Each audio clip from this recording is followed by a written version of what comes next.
Hello everyone, I am Dr. Anne Wilcock, the Research Manager at the Institute of Leadership and Management. I'd like to welcome you to today's webinar, number 3 of 5 in this week's series on mental health, delivered in collaboration with Mental Health at Work. Before I get started, I'd like to go over a few items, how to participate. You've joined us using your computer speaker system by default, and if you prefer to join over the phone, just select telephone in the audio pane and dial-in information will be displayed. And you can submit text questions at any time by typing them into the questions pane of the control panel, and we'll address these in the Q&A session at the end of the presentation. And we also have handouts that you can download directly from the presentation using the handouts pane. It's now my great pleasure to introduce today's guests. Alison Pay, who is Managing Director of Mental Health at Work, community interest company that provides advice, training and consultancy to improve mental health in the workplace through education, skills development and cultural change, and Maggie Rhodes, a sector leader in provision of mental health training and development and lead facilitator of Mental Health at Work. She's extensive knowledge of mental health in clinical, academic and applied contexts, which she uses in training and facilitation to enable understanding of facts, challenging myths and tackling complex debates around stigma, inclusivity and equality within the workplace. Alison and Maggie, over to you. Thank you. I'm Alison Pay. As you've already heard, we're a community interest company and we've got a mission to improve working lives by changing attitudes and behaviour around mental health. The way that we do that is we run customised programmes which are suitable for all organisations, which are really focused around what the workplace needs to know to really empower them to be able to drive this change. So in this series, we've just been giving you a little bit of an insight into the key topics that we include in our modular programmes, whether they're delivered virtually or face-to-face. So we hope that what you hear today you will find useful, and if you'd like to know a little bit more, the 2 previous modules that we've run this week are available, so you may want to, if you've missed those, you might want to go and listen to them to get an overall picture of the programme. I'd like, and if you'd like to hear any more about what we do, of course, please get in touch. I'd now like to hand you over to Maggie Rose. Maggie is our Head of Content Evolution. Of course, that's been a role that's never been more important than it has over the last few weeks. Thank you, Maggie. Thank you, Alison, and good afternoon to you all, wherever you're dialing in from. And I'm really happy to be providing this 3rd workshop today in the series of 3 that Mental Health at Work are collaborating with. Those of you that have attended the workshops before may well remember some of the things that are definitely worth reiterating for those that have joined for the first time. And this is, and before I do anything, I need to tell you that today I'm talking to my 3 favorite subjects.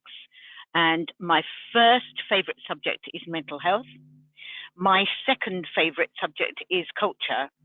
And my third favorite subject is inclusion, and that's inclusion of those 2 things together. When I studied my master's degree in education at the University of London, we spent an entire year debating the meaning of the word culture. So I've really shortcut that today to a couple of sentences, and off we go. So for those of you that haven't joined before, you will see here in front of you the mental health continuum. And this mental health continuum is how Mental Health at Work place their facilitation and training events. And that's very firmly within the continuum of mental health to mental health issue. Our whole drive behind that is that we will get much better at understanding mental health and mental illness. We'll feel much more comfortable around the language of that. We'll certainly start to bust some of the stigmas around that, and we will build a very inclusive workplace that recognizes that mental health and physical health should be on par with one another. We should not be segregating those parts of the body. So again, those of you that joined the previous 2 will know that there's an extremely high cost to ignoring the fact of inclusion of mental health into your wellbeing agenda. So what do we look at here at mental health at work? Sorry.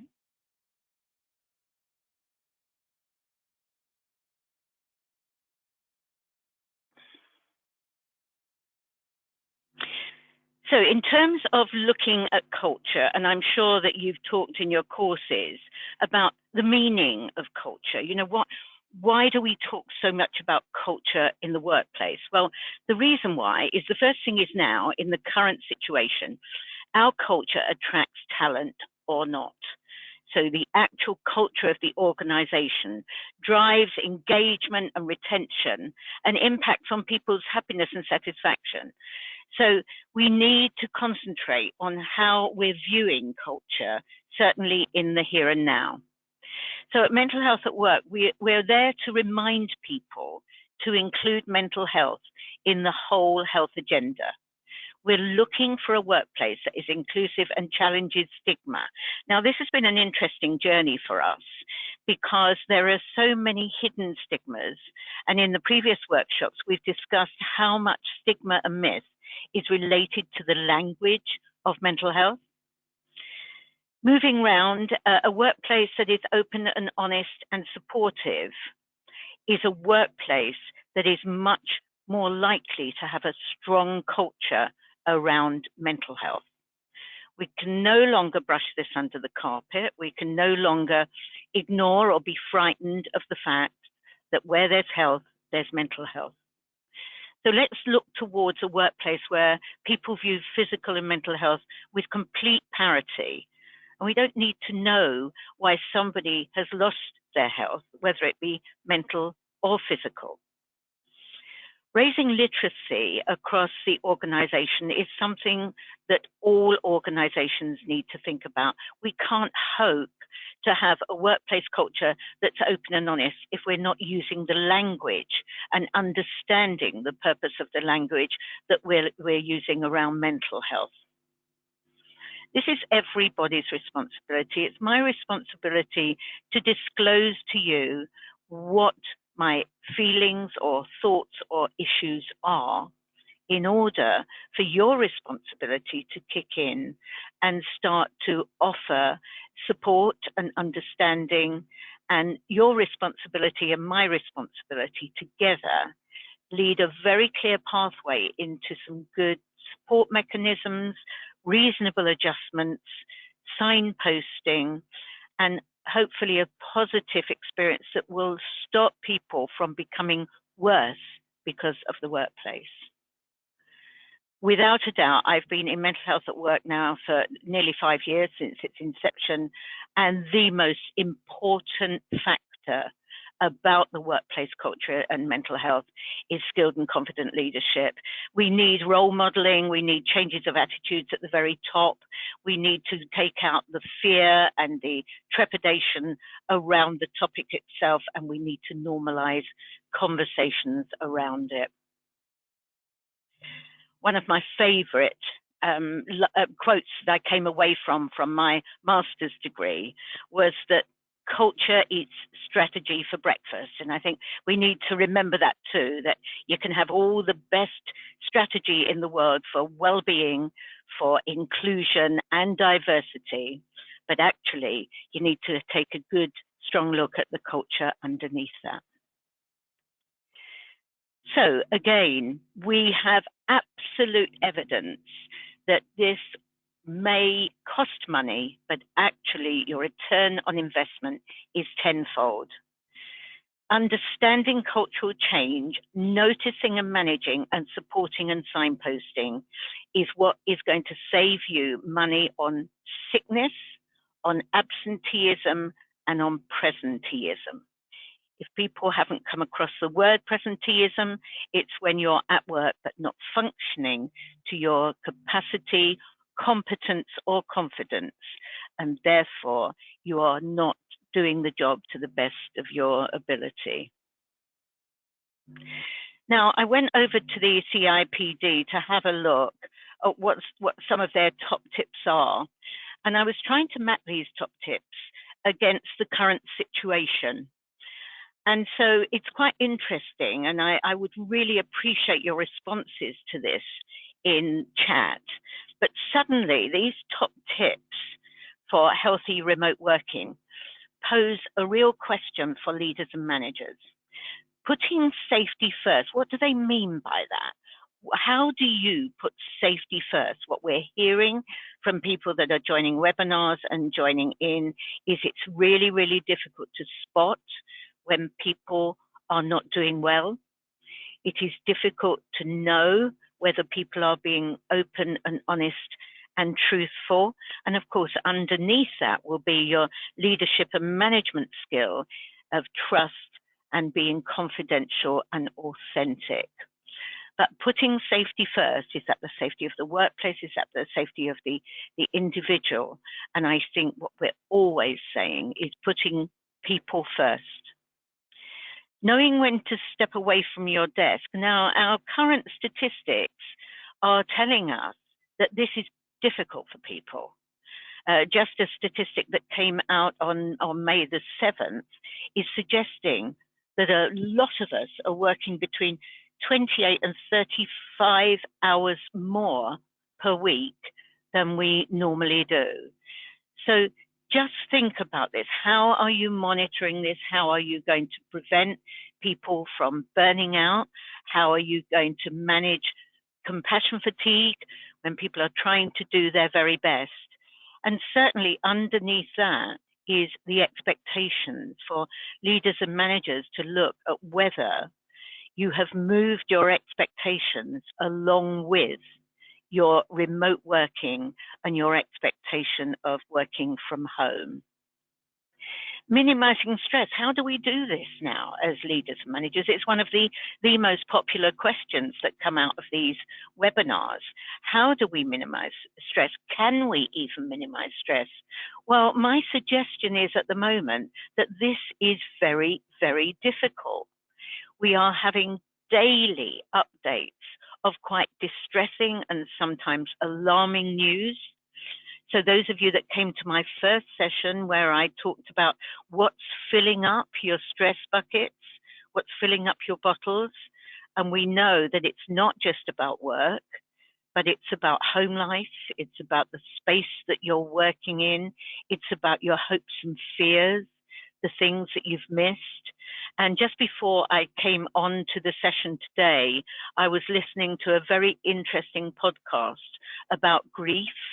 And it was grief within the context of COVID-19 and not necessarily related to loss of loved ones, but the grief that we are experiencing through loss of experiences, loss of connection, loss of socialization, and that for some people, they are experiencing not sadness, but actual grief.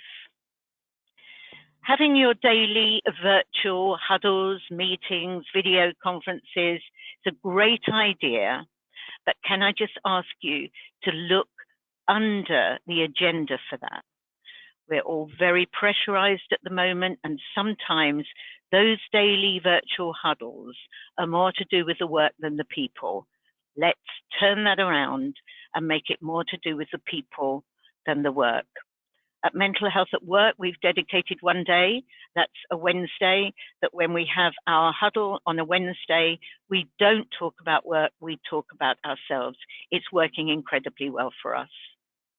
Fostering relationships, again, a difficult challenge here from CIPD because some of us haven't had the relationships in the first place. If you've got new joiners, if you've got teams that you are new to, then fostering relationships over remote working is a tall order, but it's absolutely possible. So think of ways that you can foster those relationships. Showing the big picture and preparing to flex is really a warning for us all to, yes, we've got a big picture, but to actually moderate the speed that work is coming in and our speed and expectations that we have of our teams. Being kind, can I remind you that next week is Mental Health Week, and the agenda for Mental Health Week is an act of kindness. So maybe sometime today you can think about how those acts of kindness can be made real. You know, trying to encourage somebody to take some time back that they've given very generously. Discouraging presenteeism, again, is very hard to do over remote working. And those of you that aren't with your teams, it's hard to see what's going on. And very often your balance and your measure of presenteeism is going to be through performance. But really keeping and maintaining relationships throughout and talking not just about work, but about thoughts and feelings and home situations can often prevent somebody from building into their lives too much stress and therefore encouraging presenteeism. Offering your support on well-being and accessing and reminding everybody of your employers' assistance programs and any of the external or internal supports that you have in place. That's just about 15 minutes and 46 seconds. So I would like to open the floor now for some questions or some considerations that you've had during the webinar. Hi Maggie, I'm just going to start very quickly with one question we had in, which is asking where you got your master's, which master's degree you did for someone who's interested in going into the field, before I go on to the main elements of the questions. I have two masters, but I think you're talking about the curriculum studies. So my MA was at the University of London in curriculum studies, and it was embedded in education and training. Fabulous, thank you. So our first question then is, which parts of workplace culture relating to mental health can be supported by key staff such as leaders and managers, and how do you manage that interface between culture and mental health? Between culture and mental health? Well, it's very difficult in terms of your position within the organisation. So I'm very aware that I'm speaking to an awful lot of people with a variety of positions in that. In my experience and in my opinion, this has to come from the top. So there has to be an absolute engagement with the mental health agenda. Certainly the successes we've seen over the last 3 or 4 years are being driven by managers and leaders that just will not let this go. So the inclusion of mental health into every single agenda and standing item that they can get into has been an incredible success. You may have to wait your turn to get the funding in order to do something, but don't give up and don't let this off of any agenda. And I think, Maggie, just to add to that, I would also, if you're in that position and you're maybe struggling to get the organisation to take things seriously, is look at different ways to appeal to different people. We know this is the right thing to do, absolutely. But some people need to see that presented in a financial perspective, in a engagement or productivity metric, or maybe even in a reputation metric, because the reality is there is an Equality Act 2010. Many of the mental health characteristics are protected under it. If you get this wrong, you could be opening your organisation up to the risk of tribunals, which not only impact reputation but also have a financial characteristic. So we probably wouldn't suggest that you start with that incentive for people, but you may need to tweak your message as you approach different areas of the organisation. Thank you. And of course, the Equality Act is quite UK centric. So for those of you that are dialing in from around the globe, then you may have to find what your anchor is in order to get this into the agenda. And we've had a few people then come in with saying, how can people in junior positions, or rather foot soldiers, as some people put it, influence the mental health support and enable mental health support without being seen as troublemakers on the road to doing it? Maggie, what are your thoughts on that? Oh, what a shame that we're answering that question, but I do know it's very true that if you're working within an organisation that just doesn't value this agenda, then it's a very hard thing to do. My answer is the same. Don't give up on it. Role model what you are and your own values if it's not shared by your organisational values. If it's really not shared by your organisational values, ask yourself, am I in the right organisation? But we have to really keep going. Now, those of you that are dialing in from the UK, I think that we're going to see an incredible amount of help in this arena at this moment in time. There's absolute acknowledgement about the importance of recognising.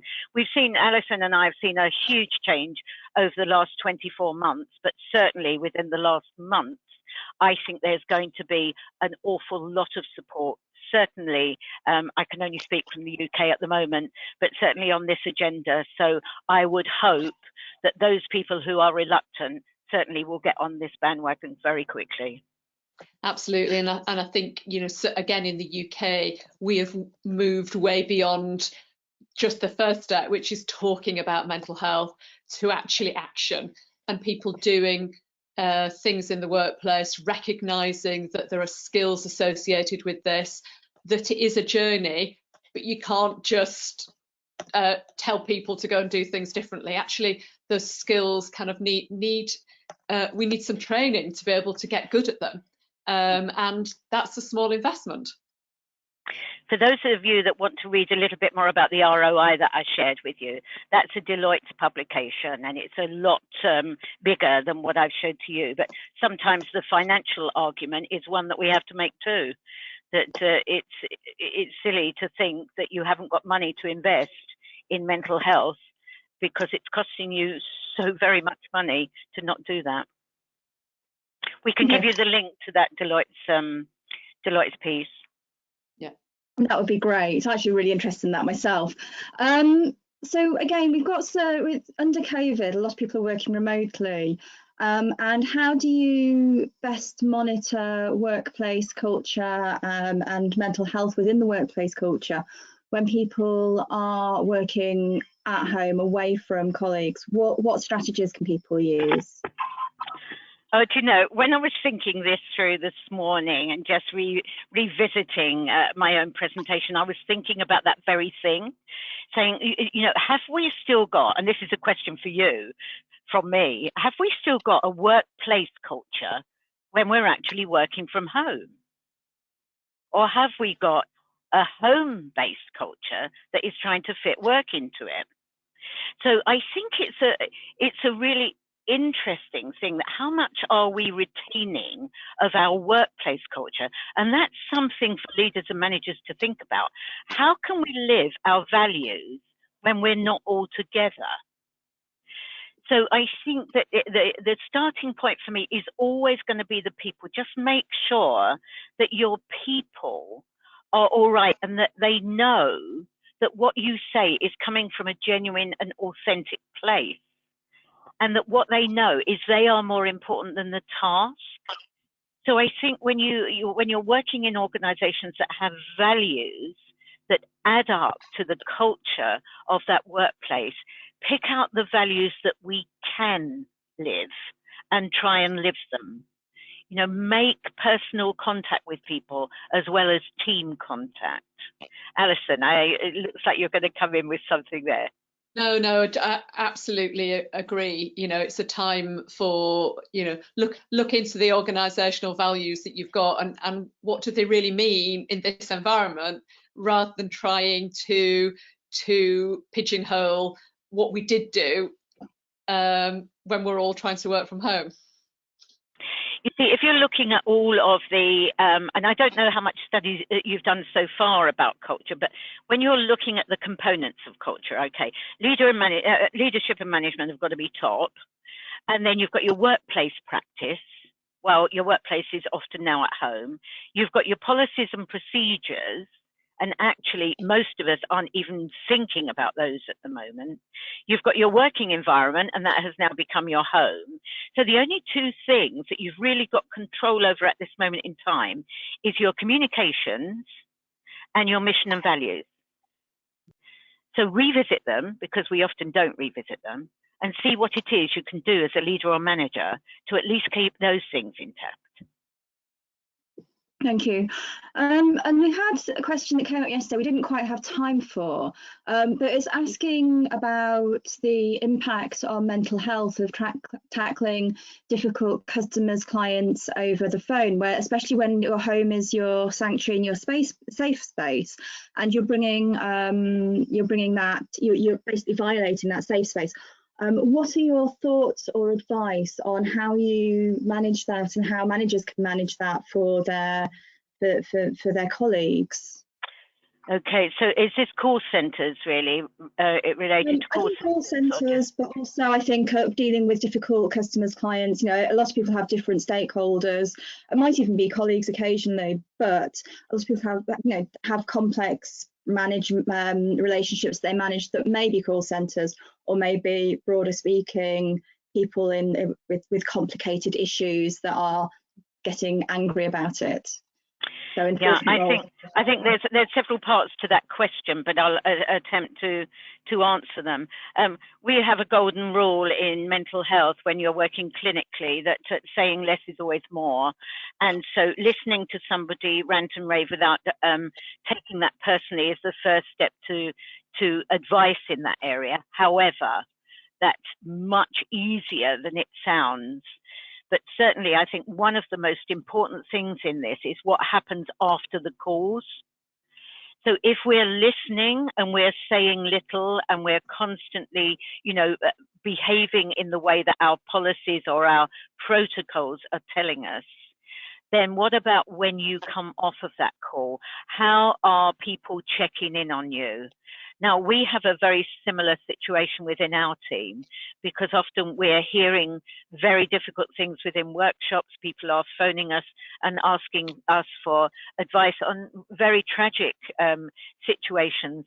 But I think the most important thing is the follow-up for that individual, because it's really hard to do as a team. You can have all of your check-ins, you can have all of your team meetings, but you must debrief, because the line between working at home and carrying on the transaction from the phone call, the psychological transaction, is very, very easy to do.